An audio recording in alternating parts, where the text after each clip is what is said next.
O, labbay. Qara, men Rossiyadaman-ku. Yoningga o'zi W kelib kelik, men qarindoshim boradi. Nima? W? Ha, ana shuni yaxshilab kutib. Bo'ldi. Qarang, mana bu tillangiz necha pul? Qarang, bizda hozir katta aksiya ketyapti.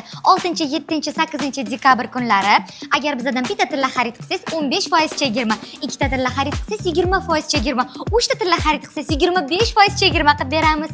Endi aytaman-da, yaqinda uylarda to'y boshlagan bo'lsanglar, kelinni qo'liga taqishga, masalan, 16,5 razmerim bo'lsa. Ismingiz nima? Maftuna ismim. Ha.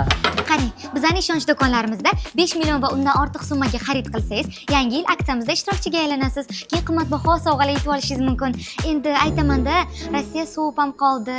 Endi birovlar qaytib kelishi mumkin, to'y boshlanishi mumkin. To'g'ri. Kerak bo'ladi hamma narsa. Yoshingiz nechida? Qarang, aksiyamizga qo'yilgan qimmatbaho sovg'alar, Onyx avtomobili va 250 dan ortiq qimmatbaho sovg'alar va 2 xonali xonadon. Endi aytaman-da, yosh oilaga uy kerak, mashina kerak. Endi Ertaga uydagilaringiz qayerda bo'lishadi? uyda bo'lishadi. Hammasini aytganingizdek qilib, akangizlarga chiroyli qarab, choy damlab berdim. Yaxshi gapirdim, nam yo'q qildim. Ertaga uydagilar jo'nat ekanlar. Qanaqa aka, tushunmadim. Menga aka yo'q-ku. Shu dabli ketkalik erkakkinaga. Shunda begona erkaklarga choy quyib, nomeringni berib yuribsan. O'zingiz menga dabli ketga deyman. Maftunamisiz? Dabli ketga. Away from tradition, 'cause when we